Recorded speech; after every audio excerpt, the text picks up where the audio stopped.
Colossenses 1, vamos ler do verso 24 ao 29. Agora eu me regozijo nos meus sofrimentos por vós, e preencho o que resta das aflições de Cristo na minha carne, a favor do seu corpo, que é a igreja, da qual me tornei ministro, de acordo com a dispensação da parte de Deus, que me foi confiada a vosso favor, para dar pleno cumprimento à palavra de Deus. O mistério que estivera oculto dos séculos e das gerações, agora todavia se manifestou aos seus santos, as quais Deus quis dar a conhecer qual seja a riqueza da glória deste mistério entre os gentios.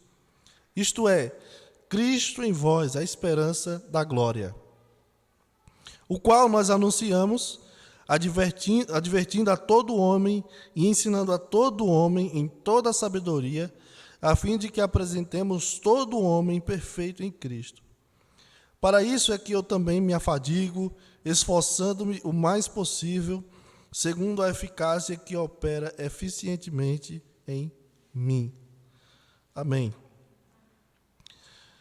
Nós estamos nessa série em Colossenses, que nós intitulamos como Jesus acima de tudo. Porque esse é o tom da carta, é a excelência de Cristo que o apóstolo Paulo deseja exaltar para a igreja em Colossos, que estava enfrentando uma ameaça à sua vitalidade, devido à heresia colossense, que ensinava que a igreja que os cristãos deveriam manter uma vida legalista, né, baseada em seguir leis, rudimentos, a fim de manterem uma vida santa, que os crentes deveriam guardar leis judaicas já ultrapassadas, a fim de viver um cristianismo santo, ou talvez até mesmo alcançar a salvação junto com a cruz de Cristo. Misticismo, culto de anjos, como a gente falou na semana passada, mencionou. Então, a heresia colossense era uma ameaça para a vitalidade da igreja em Colossos. E o apóstolo Paulo deseja enfatizar que Cristo é suficiente para a vida da igreja. Cristo é suficiente para nos salvar, para nos santificar. Ele não só nos salva no momento da conversão, né?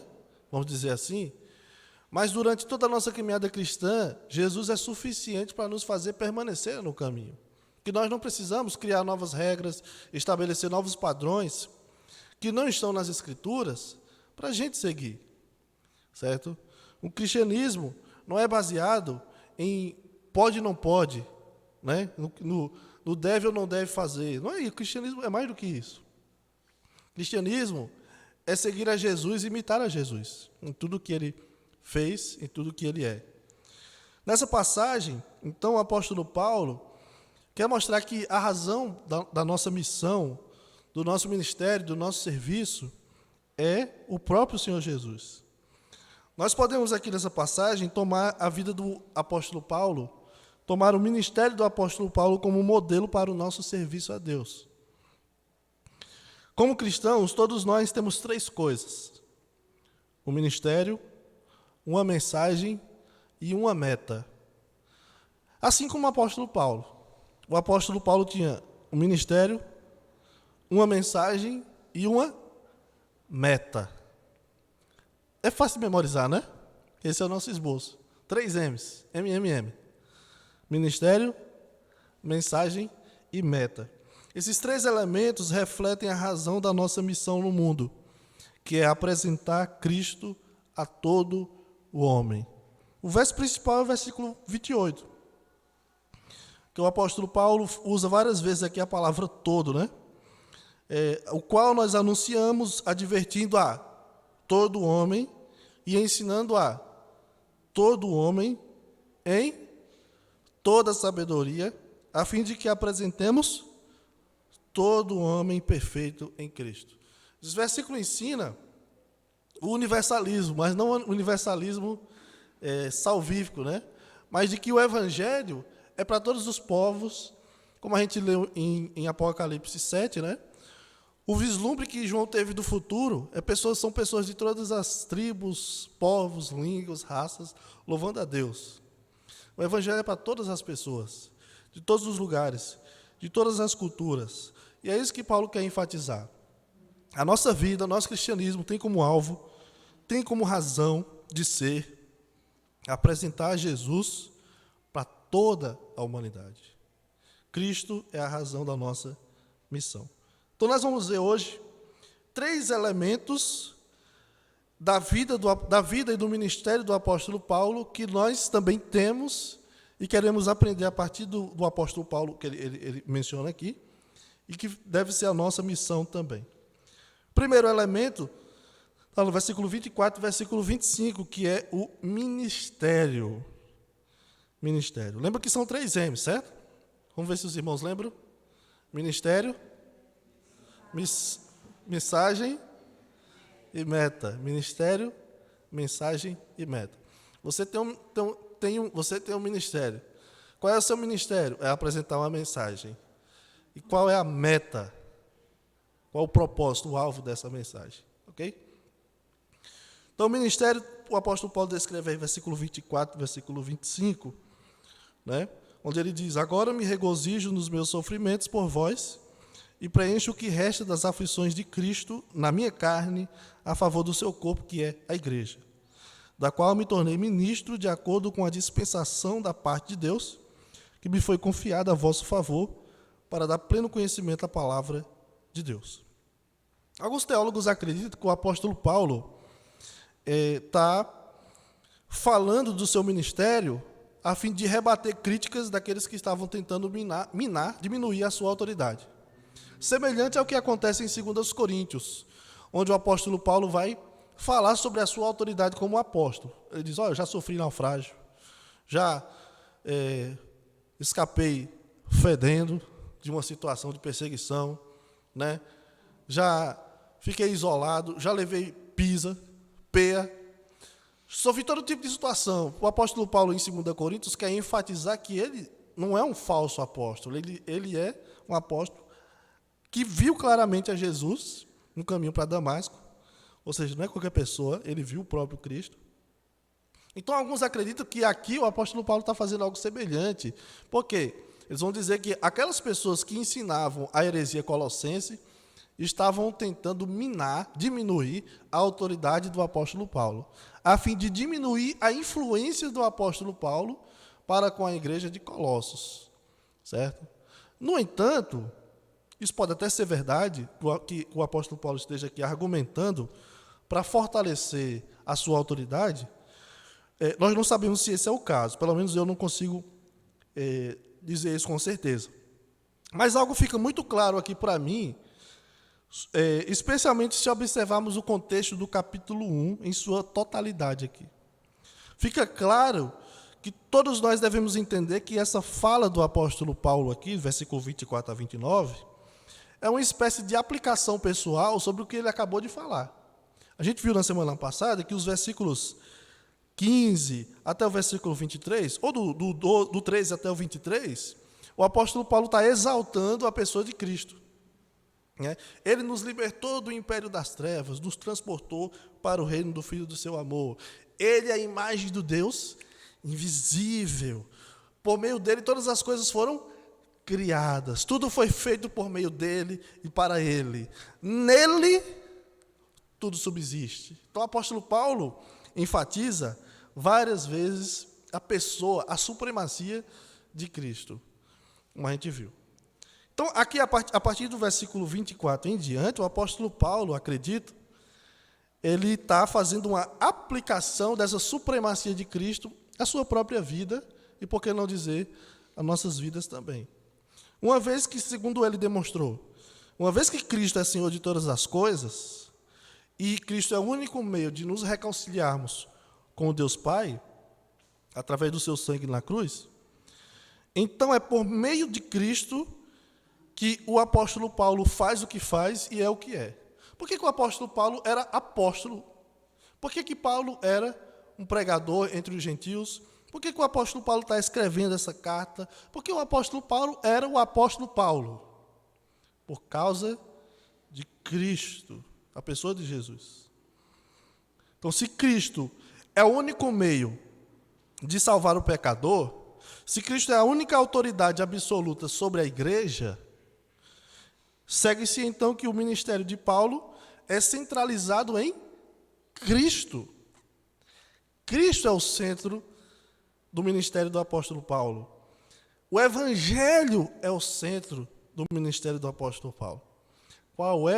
Quem é o centro dos nossos ministérios? Seja qual for, você é zelador, você é recepcionista, você dá aula no departamento infantil, você bota o dedo no slide. Quem é o centro do seu ministério? É Jesus. Tudo é sobre Jesus. O apóstolo Paulo diz: me regozijo nos meus sofrimentos por vós. Acredito que sofrimento seja uma das palavras que mais resume, ou que melhor resumem o ministério do apóstolo Paulo. Sofrer tem tudo a ver com o apóstolo Paulo. E ele diz aqui, né? Me regozijo nos meus sofrimentos. Ele vê as suas aflições, o seu sofrimento, como algo que faz com que ele se alegre. E isso é bem contracultural. Isso não é normal, especialmente se observarmos a nossa cultura. O mundo tenta convencer todos nós de que só existe alegria quando se desfruta de algum prazer pessoal. Só dá para ser feliz, alegre, se você desfrutar de algum prazer. Né? Talvez até você pense assim também. Não, só dá para ser feliz se tiver algum deleite, alguma coisa legal. Por exemplo, assistir um filme legal, eu consigo me alegrar. Assistir o meu time de coração ganhar, eu posso me alegrar. Comer aquela comida que eu gosto, isso vai me alegrar. Né? Mas receber coisas que não são boas no primeiro momento, não são, ao nosso ver, e o mundo tenta nos dizer isso, não são coisas que nos trazem alegria. Para muitos só existe alegria, por exemplo, quando chega um fim de semana, onde a pessoa vai poder abrir o latão, colocar uma música alta de raça negra e comer um espeto de gato. Né? No fim de semana, então, muitas pessoas, o que é que fazem no fim de semana? Chegou a sexta-feira, apelidaram a sexta de sextou. Né? Porque é como se a semana de fato começasse ali. Os dias bons começassem só ali. Sexta, sábado e domingo à noite é o luto, né? A tristeza. Poxa, amanhã é segunda-feira. Para muitas pessoas, só há alegria quando elas podem ir a festas e bebedeiras. E a segunda-feira se torna aquele dia pesaroso. Porque é o tempo que porque na segunda vai iniciar o quê? O trabalho, as obrigações, os deveres. Então, cria-se aquela expectativa de que chegue logo a sexta-feira e comece de novo o ciclo. A alegria só é possível aos fins de semana. Isso é o que o mundo tenta nos passar. E não é que às vezes a gente cai muito nisso, né? A gente acha que só existe alegria fazendo coisas que são deleitosas. Mas existe alegria também em realizar deveres, obrigações. Ou melhor, existe também alegrias quando você tem uma perspectiva correta sobre as coisas. Por exemplo, até mesmo na vida comum, há exemplos de que é possível passar por sofrimentos com alegria. Um bom exemplo é de pessoas que trabalham durante o dia e durante a noite estudam. É um sofrimento. É um tipo de sofrimento. Você é privado de várias coisas boas. Não é? Passa o dia trabalhando, aí tem trânsito, que é uma maravilha. Não é? E aí chega à noite, estudar. Toma um banho, come um cuscuz bem rápido e vai estudar. São privações. Você está sendo privado de coisas mais interessantes. aquilo vai interferir no seu sono, em outras questões. Tem gente que emagrece de tanto ter correria, né? Está comendo do mesmo jeito, né? Está comendo do mesmo jeito, igual um jumento. Mas a correria faz a pessoa emagrecer, não é? Isso é um tipo de sofrimento. Agora, quando você tem a perspectiva correta sobre o que você está fazendo, aquele sofrimento é um motivo de alegria. Por quê? Você pensa, eu estou trabalhando, eu estou estudando, porque lá na frente eu vou desfrutar de todo esse trabalho, de toda essa dificuldade que eu estou tendo agora. Então, a perspectiva é diferente. Mas, esse sofrimento, um outro exemplo, aliás, é o das mulheres. Muitas aqui lidaram com o sofrimento na gravidez, certo? E assim, claro que tem gente que gosta de glamourizar as coisas, né, romantizar as coisas. Não, minha gravidez foi uma beleza, não tive problema nenhum. Só o fato do bebê ter crescido na sua barriga, isso é um problema, certo? Aliás, não vou dizer que é um problema, mas isso gera certos desconfortos. É assim na vida, certo? Então você teve dificuldades durante a sua gestação, aqueles 9 meses, ou até antes, se o bebê nasceu antes. Outro problema, outro sofrimento. Ou dificuldades na hora do parto, certo? Então, quem engravida sabe que poderá enfrentar grandes desafios na gestação ou no parto. Mas quando lembra o porquê está grávida, né? Quando lembra o que vai acontecer depois de 9 meses, aquele sofrimento vira uma dose de incentivo, né? Não, vamos lá, vai dar certo. Vou segurar mais um pouquinho, porque já já esse cabeção nasce. Já já essa menina real nasce, né? Então fica com aquela alegria, porque sabe que vale a pena. É assim na vida comum. Então, quantas pessoas... Eu conheço várias pessoas que dizem assim, rapaz, eu tive tantos filhos. Foi tudo complicado, mas eu teria outro. Eu teria outro. Eu teria outro. Né? Porque sabe que, no fim das contas, vai valer a pena. Para o apóstolo Paulo, quando ele fala, eu me regozijo no sofrimento, é porque ele vê as coisas de uma outra perspectiva que o mundo não vê. Para o mundo, só tem alegria se houver um desfrute pessoal de alguma coisa. Então, para muitas pessoas, e as pessoas dizem, até do casamento, né? Temos que sair da rotina. Como se rotina fosse o problema. O problema é que as pessoas querem sempre uma coisa diferente. Nesse sair da rotina é que as pessoas acabam traindo. Né? Arrumou outra pessoa, saiu da rotina. Não é? Sair da rotina, vamos sair da rotina, vamos fazer uma coisa diferente. Toda vez procura uma coisa diferente. Mas, é isso que o mundo tenta passar, né?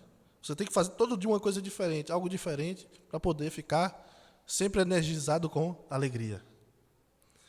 O apóstolo Paulo, ele via alegria no sofrimento.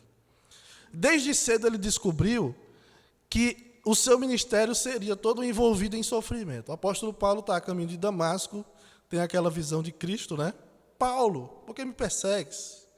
E aí, teve toda aquela situação, a sua conversão, seu batismo. Logo depois, o que o apóstolo Paulo já está fazendo em Atos 9? Pregando a Jesus nas sinagogas. O que foi que aquilo gerou?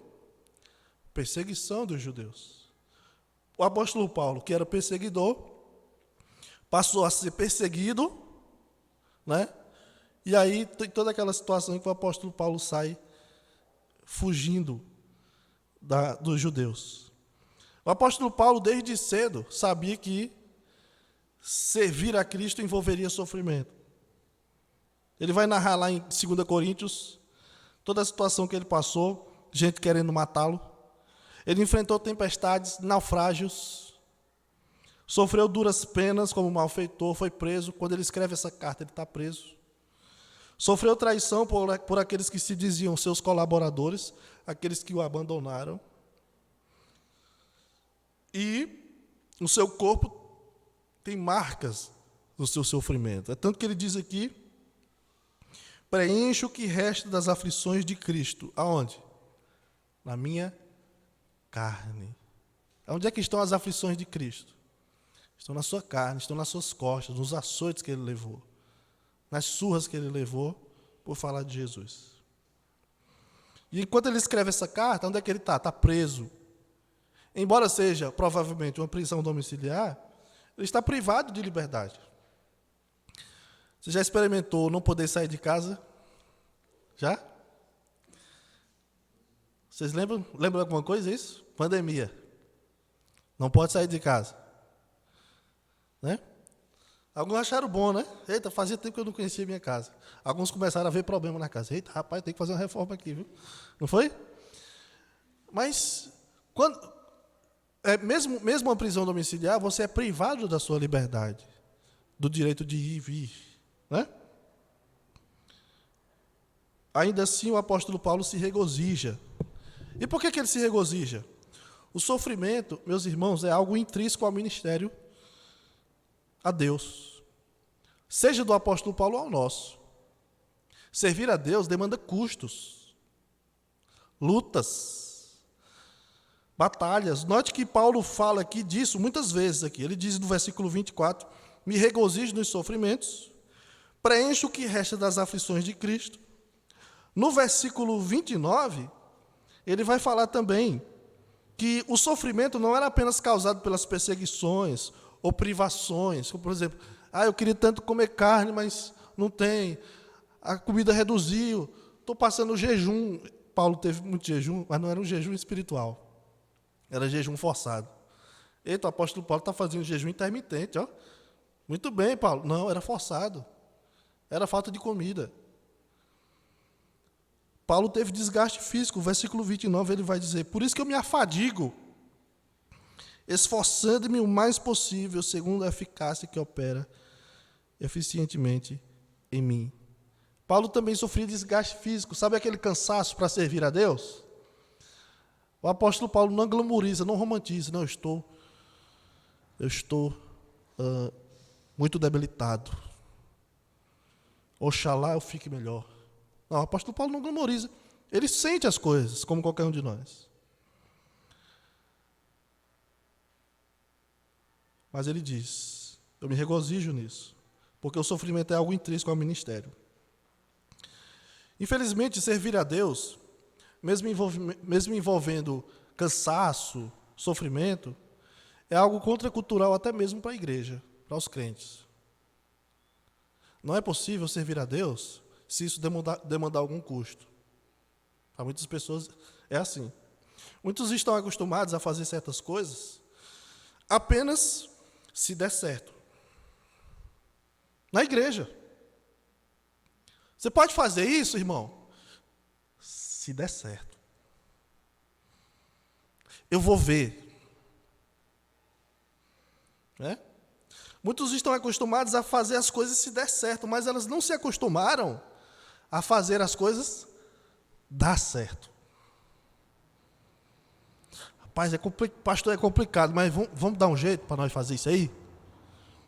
Irmãos, vamos dar um jeito para a gente fazer isso? Coloca-se a culpa nos afazeres, coloca-se a culpa nas várias ocupações, na agenda cheia, na semana corrida, no cansaço. Daí muitos só querem servir a Deus quando? Quando der certo.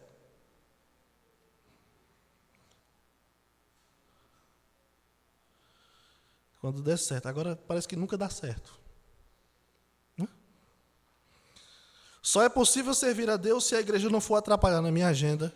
Só é possível eu me envolver em algum ministério se não for prejudicar minhas outras atividades, meus estudos, meu trabalho. Só é possível trabalhar nos serviços da igreja se não demandar custos pessoais. E o que é isso? Isso não é serviço a Deus. Isso é trabalho meramente voluntário. A igreja não é servida por voluntariado. A igreja, os ministérios da igreja não são baseados em voluntariado. Serviço não é isso. Serviço é abnegação, é entrega. Servir a Deus não é mais do que voluntariado, é o nosso dever, nossa responsabilidade. E quando nós encaramos o serviço a Deus e à igreja como um privilégio, aí você pode estar cansado, morto, acabado, mas quando você vai dormir feliz por ter servido alguém, por ter abençoado a vida de alguém. E acaba que as coisas, mesmo cansado, você sente que aquilo não é um pesar. Porque você sabe os resultados que aquilo pode trazer, os benefícios que aquilo pode trazer. Quando nós enxergamos o nosso serviço como algo que beneficia a igreja de Cristo, como o apóstolo Paulo enxergava, então vale a pena todo esforço. Diz, agora eu me regozijo no meu sofrimento por vós. O apóstolo Paulo nem conhece aqueles irmãos, provavelmente. Mas todo o seu esforço é em favor da igreja de Deus. E ele sabe que isso vale a pena. É importante destacar também que na vida do apóstolo Paulo e dos demais apóstolos, havia uma continuidade dos sofrimentos. É por isso que quando o apóstolo Paulo diz aqui, preenche o que resta das aflições de Cristo, ele não está falando que quando Cristo morreu na cruz, a obra estava incompleta e agora precisa completar. Paulo precisava morrer, outras pessoas precisavam morrer para que a obra de Cristo ficasse completa. Eu lembro de uma vez, o pastor iniciou uma série em Colossenses. Eu lembro, no EBD, eu estava sentado naquela posição ali, mais ou menos, onde Simone está ali, e o pastor estava ensinando sobre Colossenses. Aí ele perguntou para os irmãos, o que significa isso? Preenche o que resta das aflições de Cristo. Quer dizer que a obra de Cristo na cruz não estava completa? E precisava ser completada? E os grilos foram respondendo a pergunta. Não é isso que Paulo não está dizendo isso. A obra de Cristo foi completa, foi suficiente. E tem um livro que fala isso. Qual é o livro que fala isso? Colossenses. A obra de Cristo é completa. Então, se esse é o teor da carta de Paulo aos Colossenses, ele não está dizendo que falta alguma coisa. O que ele está dizendo é, os seus apóstolos, que iriam dar continuidade à obra de Cristo, porque os apóstolos, os seguidores de Jesus, iriam continuar a sua obra, eles iriam, então, passar pelas coisas que Cristo passou, o sofrimento, as dores, as lutas, a cruz, por que não dizer? Assim como Cristo sofreu, os seus discípulos também iriam sofrer. É por isso que Paulo usa essa expressão, preenche o que resta. Não é que os sofrimentos de Jesus precisavam ser complementados, mas que seriam continuados pelos seus apóstolos. E por que não dizer? Pela igreja hoje. Servir a Deus demanda custos. Servir a Deus demanda certos sacrifícios. Não é se der. É fazer acontecer. Ainda que não dê certo. Está entendendo? Porque fazer a obra de Deus é isso. É você se abster de certas coisas legais. Eu lembro que na época do carnaval, alguém digitou algo na internet e disse assim, agora que eu saí da igreja, eu entendo como eu fui burra. Poxa, a igreja dizia que eu não podia ir para o carnaval, e é apenas uma festa cultural. Poxa, na igreja as pessoas são privadas de coisas boas da vida.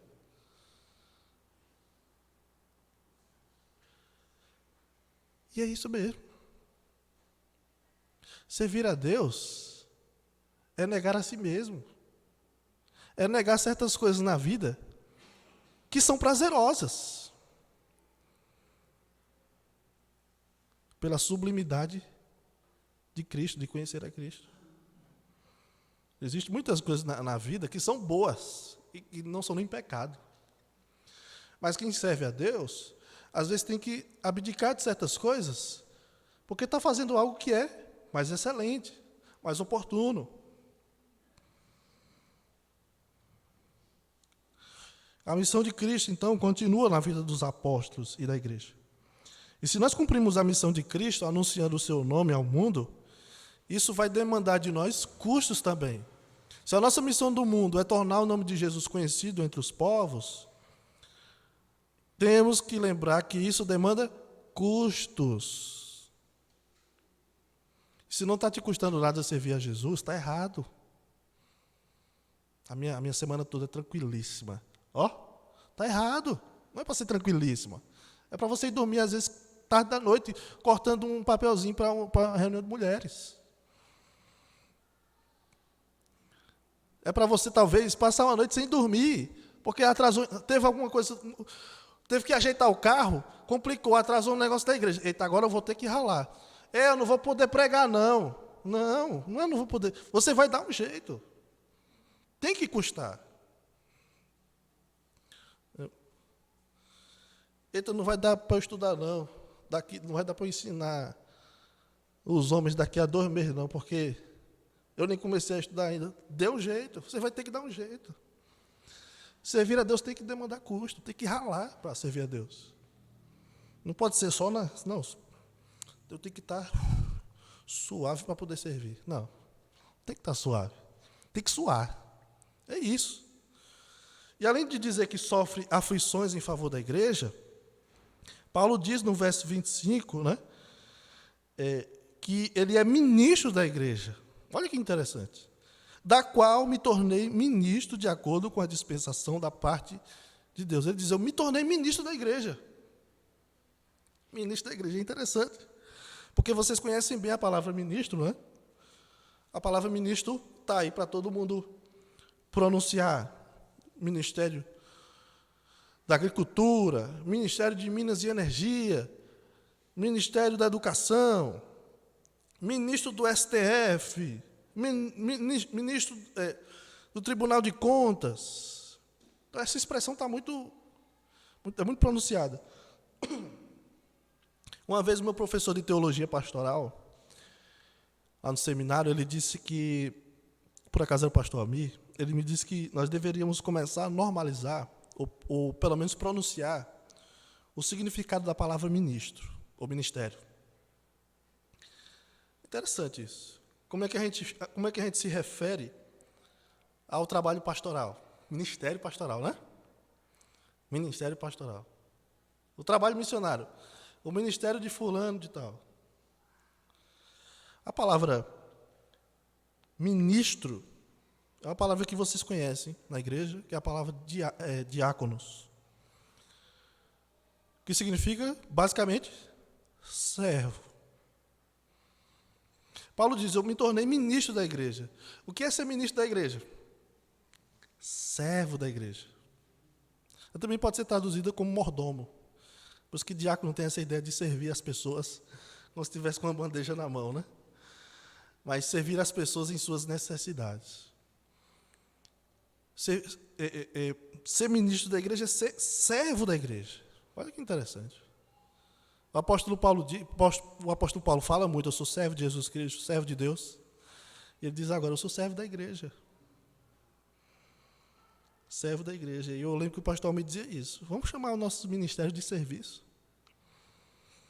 Porque às vezes a palavra ministério perde até o sentido, né? É serviço. Ministério é serviço. Ou seja, Paulo se considera servo da igreja. A sua atribuição é servir a igreja. E lembre-se, meu irmão, que o apóstolo Paulo não era alguém comum, apesar de ser normal. Paulo era uma pessoa normal, mas ele era uma pessoa incomum. Por quê? Ele era apóstolo. Tem algum apóstolo aqui hoje? Pega a sua mão para que eu possa orar por você e expulsar esse negócio. Né? Não tem, né? Porque apóstolo é algo incomum nos tempos bíblicos apenas, do Novo Testamento. Né? E ainda assim, ou seja, não é qualquer coisa. O apóstolo Paulo tinha autoridade. A fala de um apóstolo tinha peso. Mas ele diz o quê? Eu sou servo da igreja. E pense nisso, irmãos. Antes de qualquer coisa, você é servo da igreja. Você é servo de Deus e servo da igreja.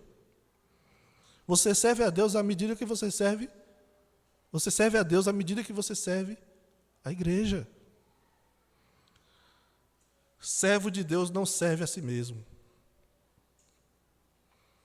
Servo de Deus não anda com a bandeja para si mesmo, mas para servir aos outros. O segundo elemento aí do ministério do apóstolo Paulo, temos aí a mensagem.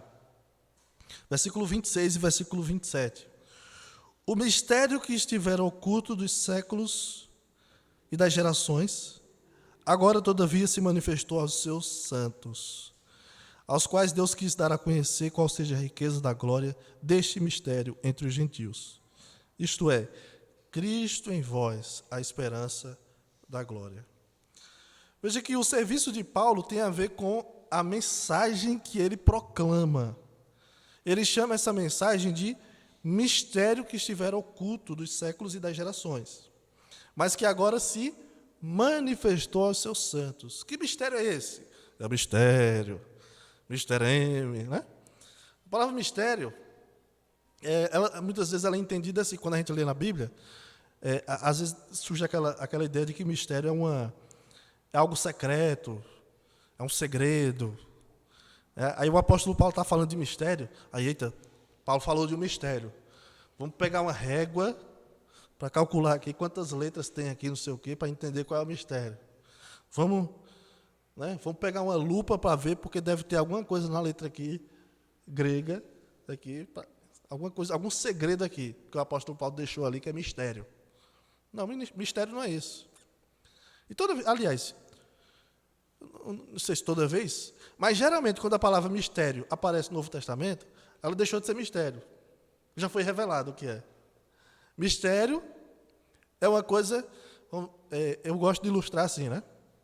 Aqui é um palco e aqui tem uma cortina, certo? Vocês não estão me vendo. Vocês estão me vendo, lógico. Entendo, né, a ilustração? Está fechado aqui, vocês não estão me vendo. A cortina se abre. Tcharam! Vocês estão me vendo. O que aconteceu? O mistério foi revelado. Foi descortinado. O que estava oculto, agora foi apresentado, revelado. Então, o mistério aqui, o apóstolo Paulo usa essa expressão muitas vezes, é para se referir, irmãos, à inclusão dos gentios no povo de Deus. Gentios e judeus, ambos podem fazer parte agora de um povo único que é a igreja. Isso é um mistério. O que é um mistério? Porque os judeus, até mesmo os judeus que eram discípulos de Jesus, não entendiam assim.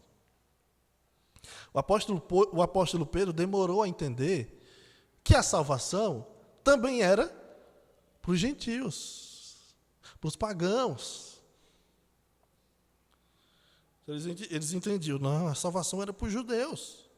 O apóstolo Pedro, em Atos 10, Deus fez com que ele tivesse uma visão de animais impuros para os judeus.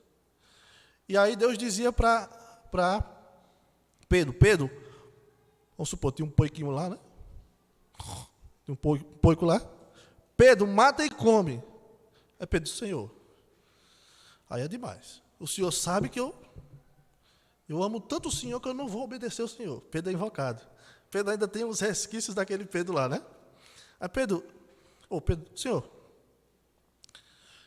é impuro, Senhor. Aí Deus disse para Pedro, não considere impuro aquilo que Deus purificou. Isso não é por acaso. Porque depois Pedro vai lá para a casa de Cornélio. Cornélio era um gentil. Pedro, quando está pregando, o que acontece? O Espírito Santo desce sobre Cornélio e as pessoas da sua casa. Indicando o quê? Primeiro, indicando que não existe batismo subsequente à salvação. Acontece do Espírito Santo. O Espírito Santo desce na hora da conversão. Aí Pedro prega, o Espírito Santo desce sobre eles, eles começam a falar em língua e Pedro entende o quê? Rapaz, eles agora são crentes também. Invocado, viu? Deus é invocado. Eles se converteram também. Ou seja, a salvação não é só para o nosso povo, como ele pensava. A salvação também é para os gentios. Por isso que, se você ler Atos 10, até Atos 15, aquela polêmica lá no primeiro concílio batista regular que teve, da Apíbre, lá em Jerusalém, aquela discussão sobre a circuncisão, tem a ver com isso também.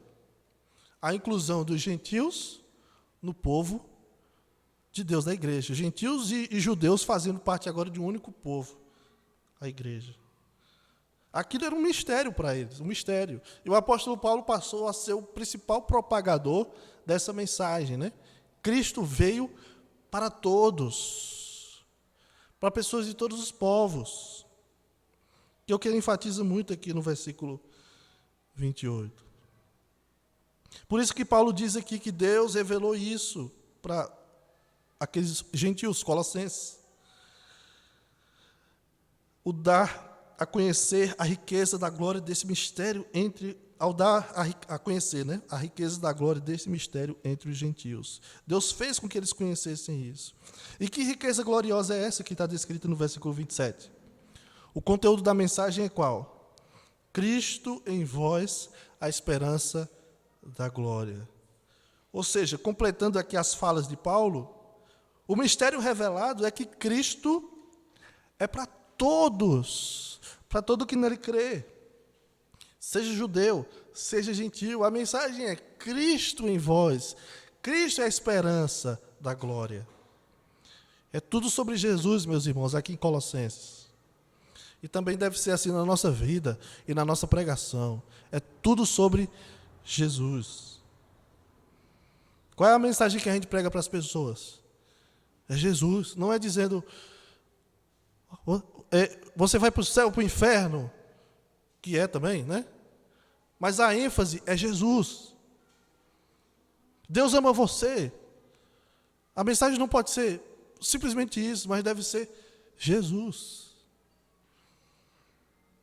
Por causa de Jesus. Quem criou a igreja?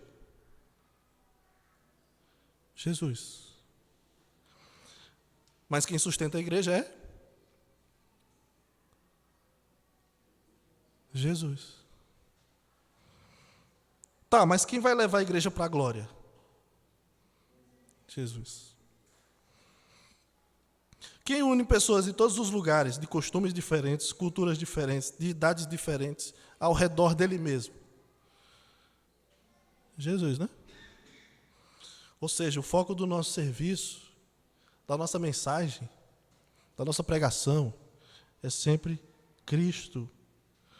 Para que ele seja conhecido e torne-se o fundamento de muitas vidas que estão sem esperança. Para que Cristo preencha o coração vazio. É Cristo em vós. E todo aquele que o recebe como Senhor e Salvador de suas vidas, possam desfrutar do que Paulo está dizendo, da vida de Cristo no crente. Cristo em vós, a esperança da glória. Então, meus irmãos, a razão da nossa missão como servos de Deus é Cristo. A nossa tarefa é buscar meios, alternativas, situações, estratégias, planos, para que o nome de Cristo seja conhecido no mundo. Pois Ele é tudo o que o mundo precisa. O mundo, vou aqui parafrasear C.S. Lewis, né? O mundo é um grande vazio. O mundo é um eterno vazio. Só que preenche Cristo, a esperança da glória.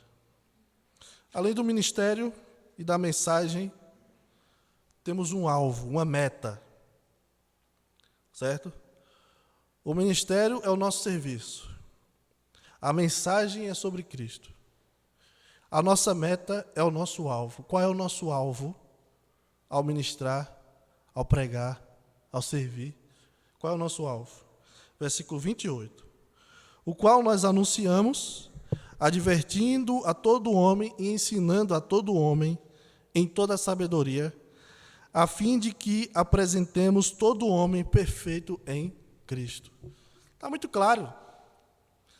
Você não precisa ser mestre no português para entender que o afim indica finalidade, meta, alvo, objetivo, propósito. Então você lê o versículo 24 até o versículo 29, aí do nada Paulo diz, a fim de quê? Esse a fim de que é a mensagem principal do texto. A fim de que apresentemos todo homem perfeito em Cristo. Qual é a meta, o alvo do ministério de Paulo e de anunciar o que ele anuncia de Cristo? Que todo homem seja apresentado perfeito em Cristo. Isso revela que Cristo é para todos, quando ele usa a expressão todo homem. Paulo diz, nós anunciamos, nós advertimos, nós ensinamos e fazemos isso com toda sabedoria. Ele diz a todo homem, a todo homem, a todo homem. Sabe uma coisa que isso significa? Nós não escolhemos a quem nós vamos levar a mensagem do Evangelho. Nós não escolhemos quem será o nosso alvo da pregação. Quem é o nosso alvo da pregação do Evangelho? É todos. Até cristãos. Todo mundo. Porque tem um alvo. Qual é o alvo? Todo homem, a fim de que apresentemos todo homem perfeito em Cristo.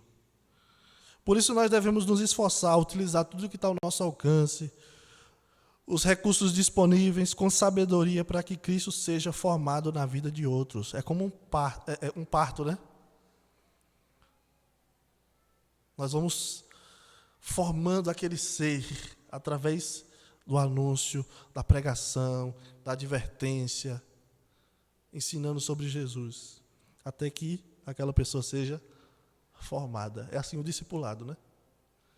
É assim que a gente prepara uma pessoa para seguir a Jesus. O alvo é que todo homem seja perfeito em Cristo. Outro dia, no encontro pedagógico aqui na igreja, eu perguntei qual era o alvo da vida cristã.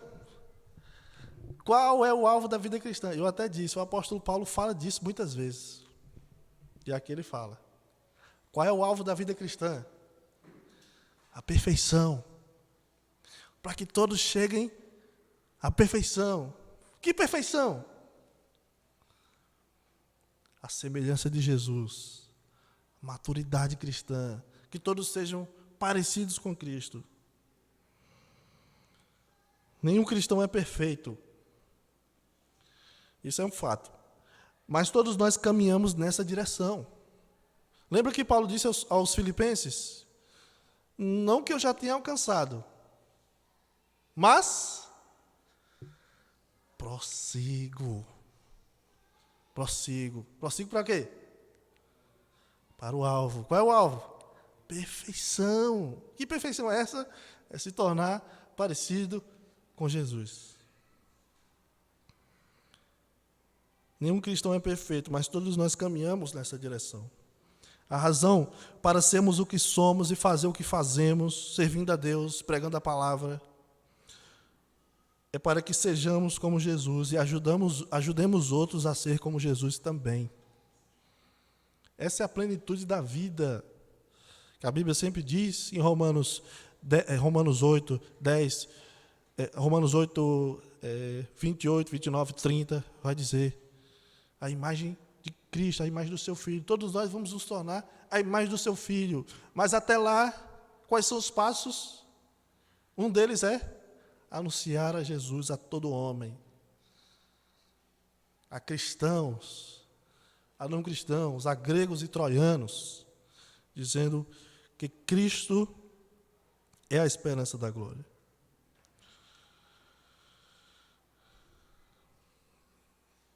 Eu quero terminar fazendo algumas perguntas.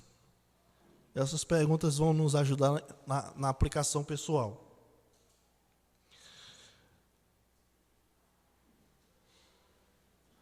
Você admite que poderia estar fazendo mais para a glória de... Perdão. Você admite que poderia estar fazendo mais para a glória de Deus e benefício da igreja, mas não se esforça para isso? Pastor, agora eu entendi que eu deveria estar fazendo mais e não tenho me esforçado para isso. Não tenho. E hoje, agora, depois de ouvir isso, o que é que você pensa a respeito? O que você vai fazer? Vai ficar só nisso? Era para estar fazendo mais. Mas paciência, uma hora eu faço. Ou eu vou fazer.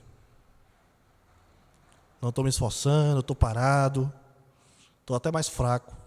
Parei até de ler a Bíblia, de orar. Não é? Porque é isso. Você vai enfraquecendo em algumas coisas. Daqui a pouco você não está fazendo mais nada e está saindo da igreja. E alguém se surpreende. Fulano saiu da igreja, como é que pode? Mas ela já saiu faz tempo. Já saiu faz tempo.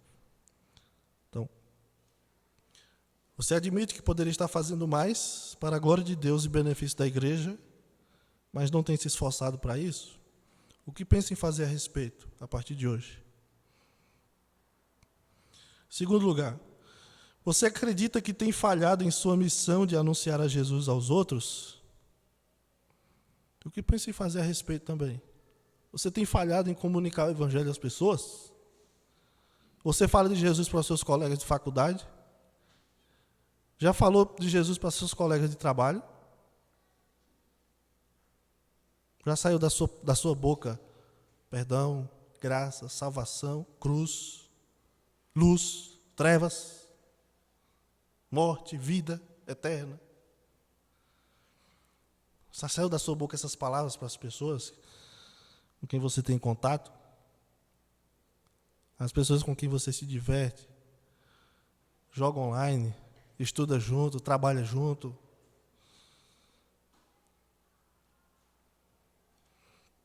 Se não, se você tem falhado nisso, o que você pensa em fazer a respeito? Trace um plano. Faça um plano. Rapaz, eu estou falhando miseravelmente. Vou traçar um plano. O meu plano, fazer igual o Jonathan Edwards. Quem lembra aí? Jonathan Edwards, o que é que ele fez? Vocês lembram? Lembro não, pastor. Aí, vamos lá. Jonathan Edwards estabeleceu na sua juventude, aos 21 anos, as suas 70 resoluções, para não perder tempo, para aproveitar bem a sua vida, servindo a Deus e ao próximo. Né? Desafio, né? E terceiro, Natan, você valoriza a sua igreja? Não responda de imediato. A próxima pergunta vai responder por você. Você valoriza a sua igreja? O que tem feito para ajudar seus irmãos a crescerem em maturidade cristã e se tornarem mais parecidos com Jesus? Você vai demonstrar que valoriza a sua igreja se você está preocupado com o crescimento espiritual de todos da igreja. Como Paulo tinha como alvo e meta. Essa é a nossa meta, o nosso alvo. Apresentar todo homem perfeito em Cristo. Esse é o alvo da vida cristã. Para que todo mundo seja maduro, cresça na fé. Cresça conhecendo a Jesus. Lembra que o Senhor Jesus disse para os seus discípulos, na grande comissão, que ide fazer discípulos de todas as nações, batizando-os em nome do Pai, do Filho e do Espírito Santo. Aí, esse detalhe aí que às vezes nos foge. Ensinando-os a guardar todas as coisas que os tenho ordenado, que vos tenho ordenado. Jesus nos disse que nós precisamos ensinar a todo mundo, os crentes especialmente, até também, aquilo que Jesus ensinou.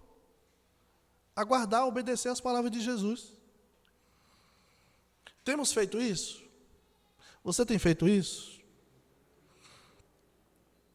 De alguma forma, nos mais variados ministérios que a igreja tem, tudo vai convergir para isso, para o ensino, né? Por que a gente usa o microfone aqui? Tudo tem a ver com o ensino da palavra. Por que vocês estão sentados aí, eu estou aqui nesse púlpito alto? Tudo tem a ver com a palavra. Nós fazemos tudo na igreja para que a palavra seja o centro. Tem que ser assim, né? Para que o evangelho seja o centro. Você tem colaborado para isso? Para que o centro do evangelho, para que o evangelho seja o centro, continue lá. Você valoriza a sua igreja? Está só esperando a semana passar, vem semana, vem para a igreja. Vem, volta para casa, vem, volta para casa, vem, volta para casa, vem, volta para casa. Há algo errado. Se não há discipulado, há algo errado. A gente leu o Tito 2 hoje pela manhã. É todo mundo sendo discipulado na igreja. Mas, geralmente é todo mundo esperando para que uma pessoa faça isso. É todo mundo discipulando todo mundo. Dizendo, não faça isso não. Ei, faz isso aí também, faz de novo. Aí o outro, não faça não. Outro, todo mundo colaborando com o crescimento em fé de todos. Para que todos sejam parecidos com Jesus. Entende isso?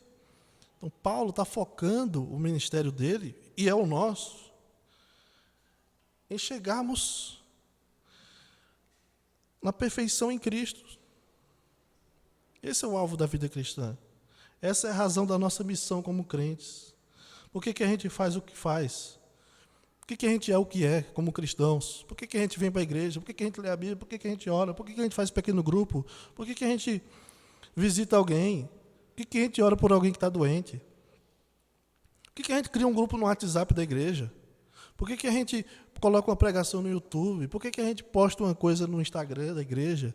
Por que a gente convida pessoas para vir para o culto? Por que a gente evangeliza? Por que a gente faz o que faz na igreja? A fim de que todo homem seja apresentado perfeito em Cristo. Tudo tem a ver com Jesus. Para que todo mundo conheça e obedeça a Jesus e seja parecido com Jesus. É um padrão elevado, né, Jesus? Não é? Mas ele disse uma coisa. Ele disse, eu rogarei ao Pai e ele vos enviará o outro Consolador. O que é que o Consolador vem fazer aqui?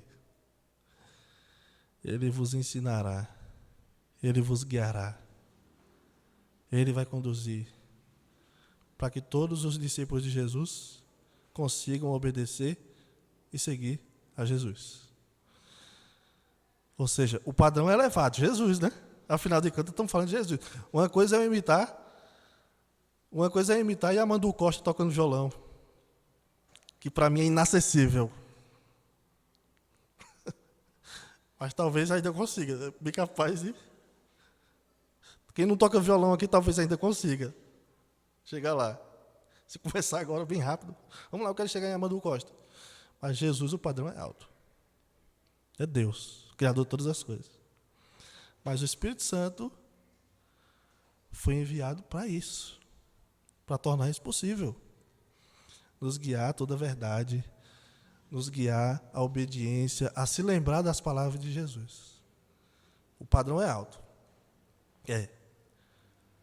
Mas o poder do Espírito está aí disponível. Vamos seguir a Jesus e conduzir outras pessoas para isso também.